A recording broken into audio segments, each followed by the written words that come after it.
कैसे हो आप सभी। हमेशा की तरह आज फिर हम ले आए हैं एक जबरदस्त और अलग तरह की फिल्म, जिसकी कहानी का टाइम पीरियड इसे और भी दिलचस्प बना देता है। ये कहानी सेट है 18वीं सदी में। उस दौर में यूरोपियंस ने अमेरिका की जमीन पर अपना कब्जा जमाना शुरू कर दिया था। वो धीरे धीरे नेटिव अमेरिकन्स यानी वहां के असली बाशिंदों को खत्म करने की कोशिशों में लगे हुए थे। जिन नेटिव अमेरिकन्स को क्रिस्टोफर कोलंबस ने रेड इंडियंस कहा था, उनकी जमीनें छीन ली जा रही थी और उन्हें अलग अलग तरह की परेशानियों का सामना करना पड़ रहा था। लेकिन अपने वजूद और अपनी सरजमीन को बचाने के लिए नेटिव लोग इन यूरोपियन इन्वेडर्स के खिलाफ डटकर मुकाबला करने लगे। इन दोनों के बीच झड़पें होती रहती थी। इसी दौर के बीच अचानक एक यूरोपियन अमेरिकन फैमिली को बेरहमी से मार दिया जाता है और दूसरी फैमिली रहस्यमयी ढंग से गायब हो जाती है। शक जाता है नेटिव लोगों पर। इसी बीच एक आयरिश आदमी कुछ लोगों की टीम लेकर उस गायब हुई फैमिली की तलाश में निकलता है, लेकिन सफर के दौरान उन्हें कई ऐसी चीजें पता चलती हैं जो इंसानी सोच से बाहर है। और जब इस अमानवीय रहस्य का पर्दा उठता है तो आगे क्या होता है, यही इस फिल्म की कहानी है। और दोस्तों, हमें पूरा भरोसा है कि ये स्टोरी आपको जरूर पसंद आएगी। तो चलिए शुरू करते हैं आज की मूवी ग्रोवर्स। और हाँ, अगर आप चैनल पर नए हैं तो सब्सक्राइब करना बिल्कुल मत भूलिएगा। फिल्म की शुरुआत होती है अमेरिका के एक हिस्से से जहाँ यूरोपियन अमेरिकन रहा करते हैं। यहाँ जॉन नाम का एक लड़का अपनी महबूबा मरिया को प्रपोज करता है और उसे एक पेंडेंट गिफ्ट करता है। मरिया अगली शाम मिलने का वादा करके वहाँ से चली जाती है। उस रात मरिया का परिवार साथ में डिनर कर रहा होता है। तभी उसके पापा स्टीवनसन खिड़की से देखते हैं कि उनका पड़ोसी विलियमसन जंगल की तरफ फायर कर रहा है। वो समझ जाते हैं कि शायद नेटिव लोग इस इलाके तक पहुंच चुके हैं। स्टीवनसन अपनी फैमिली को सेफ रखने के लिए अपनी बंदूक उठा लेते हैं। तभी विलियमसन उन्हें नीचे बने बंकर में छुप जाने को कहता है। स्टीवनसन अपना पूरा परिवार लेकर अंडरग्राउंड चले जाते हैं। ऊपर से गोलियों की आवाजें और लोगों की चीखें सुनाई देती है और फिर अचानक बंकर का दरवाजा किसी जोरदार चीज से टूट जाता है और यही सीन कट हो जाता है। अगली सुबह जॉन अपनी मरिया से जवाब लेने उसके घर पहुंचता है, लेकिन वहां हर तरफ खून और तबाही बिखरी होती है। मरिया का कोई पता नहीं होता। आसपास के कुछ घरों में लाशें पड़ी होती हैं। जॉन घबरा जाता है कि आखिर ये सब क्या हो गया। तभी गांव का सरपंच क्ले आता है और उसे तसल्ली देता है। वो जॉन को हेनरी नाम के एक आदमी के पास भेजता है जो कि एक शिकारी होता है। हेनरी किसी और गांव में अपने परिवार के साथ रहता है और नेटिव लोगों की भाषा को अच्छे से समझता है। जब जॉन उसे सरपंच का लेटर देता है तो हेनरी उसे पढ़ते ही उसी वक्त उसके साथ चल पड़ता है। हेनरी चाहता है कि उसका बेटा भी उसके साथ चले ताकि उसे भी सीख मिले कि नेटिव लोगों का सामना कैसे करना होता है। फिर वो लोग मेयर के गांव पहुंचते हैं। मेयर की फैमिली तो कहीं गायब है, लेकिन विलियमसन का पूरा परिवार बहुत ही बेरहमी से मारा गया होता है। हेनरी जब लाशों को देखता है तो कहता है जैसे इनके गले काटे गए हैं, यह काम जरूर नेटिव लोगों का ही होगा, क्योंकि इस तरह के हथियार बनाने में वही माहिर होते हैं। उसी वक्त कुछ सोल्जर्स के साथ एक कमांडर वहां पहुंचता है। उसका नाम होता है विक्टर। विक्टर कहता है सबसे पहले हमें विलियमसन की फैमिली को इज्जत से दफनाना होगा, उसके बाद हम इन नेटिव्स का पीछा करेंगे और एक एक को खत्म कर देंगे। विक्टर का असली मकसद होता है नेटिव लोगों का पूरा सफाया कर देना ताकि अमेरिका पूरी तरह से यूरोपियंस के कब्जे में आ जाए। इसी दौरान विक्टर का एक आदमी जिसका नाम है वॉलनट, वो जॉन से बातचीत करता है। सब मिलकर विलियमसन के परिवार को दफनाते हैं और फिर स्टीवनसन की फैमिली की तलाश में निकल पड़ते हैं। जॉन के लिए यह सफर खास इसलिए होता है क्योंकि वो अपनी मरिया को ढूंढ रहा होता है। जाने से पहले उसकी नजर एक अजीब से गड्ढे पर जाती है जिसके चारों ओर घास गोल घेरे में उगी हुई होती है। वो उसे करीब जाकर देखना चाहता है, लेकिन उसके साथी उसे बुला लेते हैं और फिर सब निकल जाते हैं। रास्ते में हेनरी का घोड़ा एक गड्ढे में पैर रख देता है और हेनरी नीचे गिर जाता है, मगर वो इस पर ध्यान नहीं देता और कहता है चिंता मत करो, बस छोटा सा गड्ढा था। लेकिन कैमरा हमें दिखाता है कि उस गड्ढे में खून, हड्डियां और मांस का घिनौना मिक्स पड़ा होता है, मगर उस ग्रुप को इसकी भनक तक नहीं लगती और वो आगे बढ़ जाते हैं।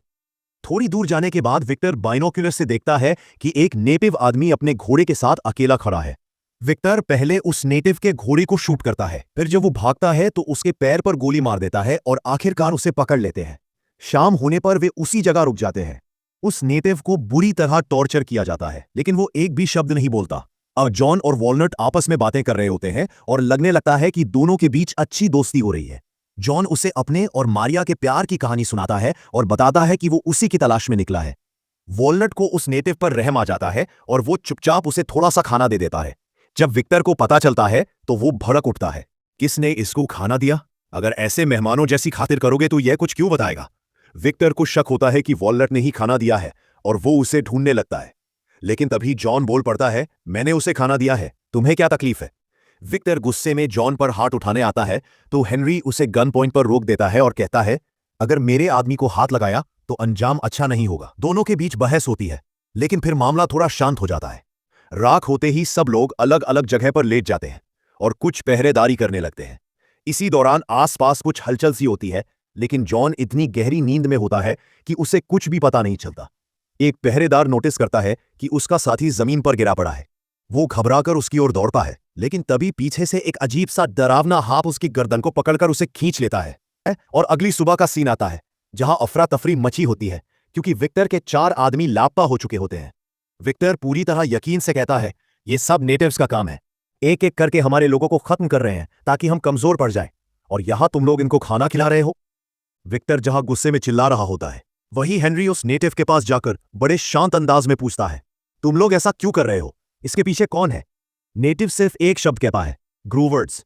अब विक्टर उसे टॉर्चर करता है और गुस्से में पूछता है, ग्रूवर्ड्स मतलब क्या है? ये तुम्हारी कोई नई ट्राइब है क्या?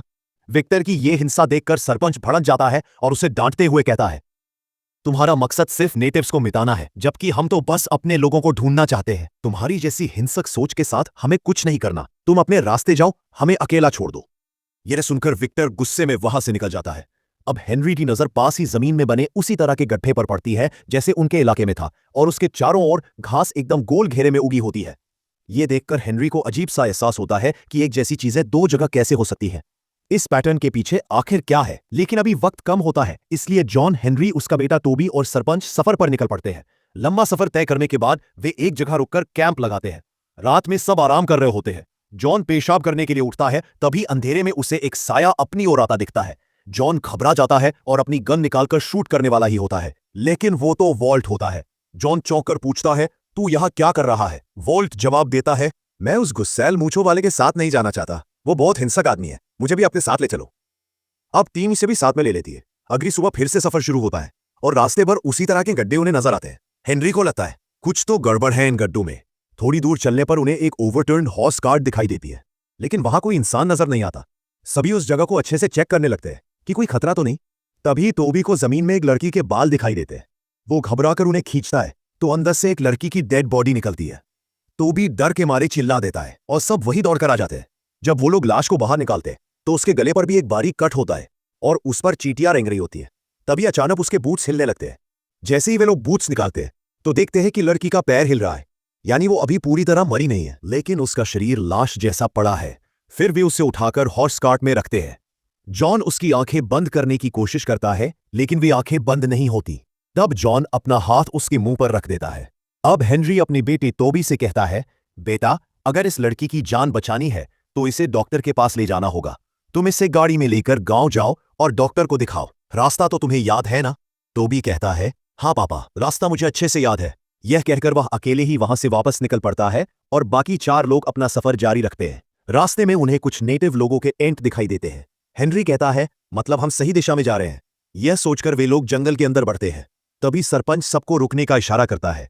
पेड़ों के पीछे से हल्की सी आहट आती है और सरपंच तुरंत जॉन को घोड़े से धक्का देकर नीचे गिरा देता है। असल में एक नेटिव ने इन पर फायर किया था, लेकिन सरपंच ने जॉन की जान बचा ली। वो नेटिव तुरंत वहां से भाग जाता है। उधर जंगल में इन चारों को अचानक कुछ नेटिव्स चारों तरफ से घेर लेते हैं। तभी एक और गोली चलती है और इस बार निशाना सीधा सरपंच के गले पर लगता है। इसके बाद गोलियों की बौछार शुरू हो जाती है और वॉलनट का घोड़ा बुरी तरह घायल हो जाता है।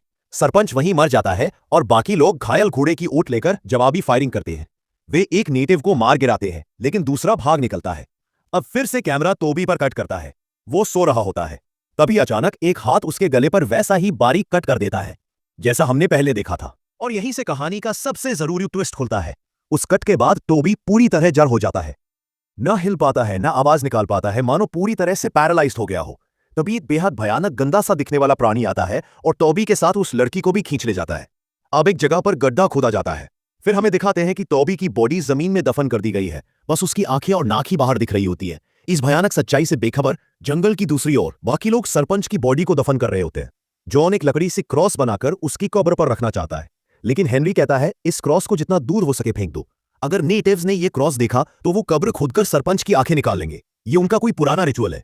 जॉन उसकी बात सुनकर क्रॉस को दूर फेंक देता है। 3-4 दिन लगातार सफर करने के बाद सब बहुत थक जाते हैं। खासकर हेनरी की हालत बेहद खराब हो जाती है। उसकी गर्दन लटक सी जाती है। इसलिए वो सब एक जगह रुक जाते हैं और वहीं रात गुजारने का फैसला करते हैं। सुबह होने ही वाली होती है कि जॉन नोटिस करता है हेनरी गायब है। सब लोग उसे ढूंढने लगते हैं। तभी झाड़ियों के पीछे से किसी के चीखने की आवाज आती है। सब घबराकर उस दिशा में भागते हैं और देखते हैं कि वही डरावना क्रीचर हेनरी को खींच कर ले जा रहा है।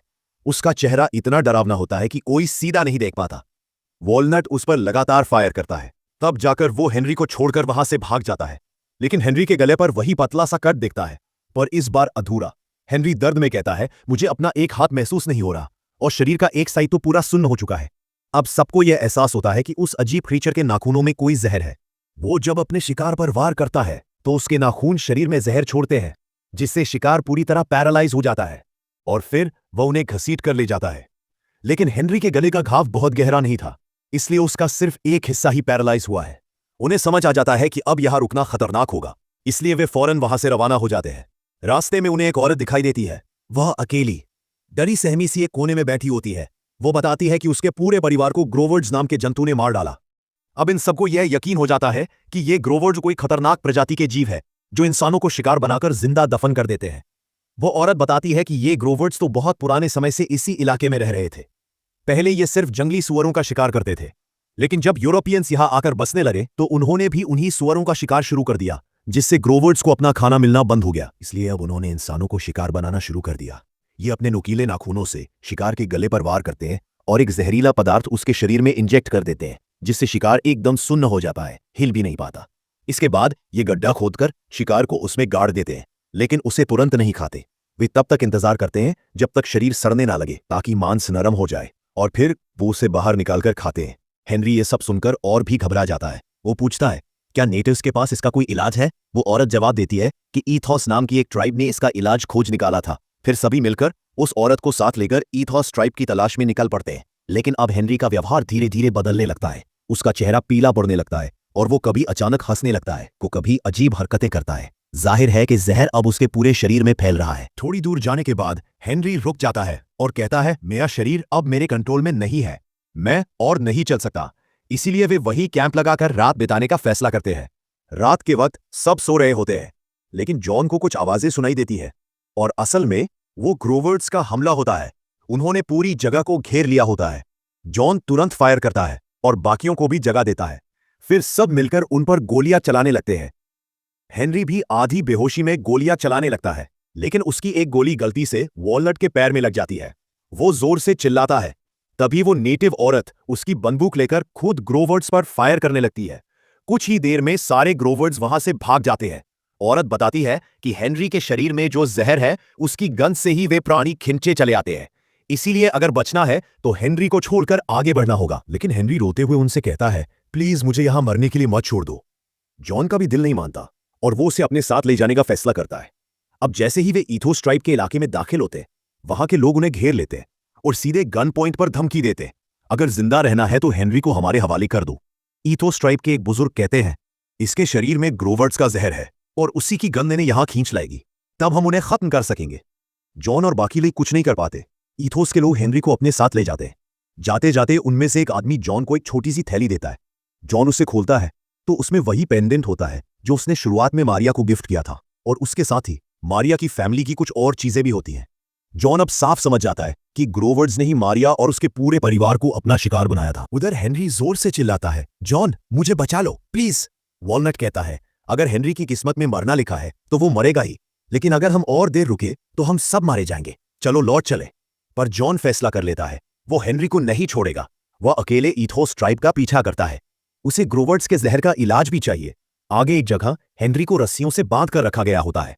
जॉन उसे खोलने की कोशिश करता है, लेकिन तभी एक नेटिव उस पर हमला करता है, पर ऐन वक्त पर हेनरी गोली चलाकर उस नेटिव के पेट में शूट कर देता है।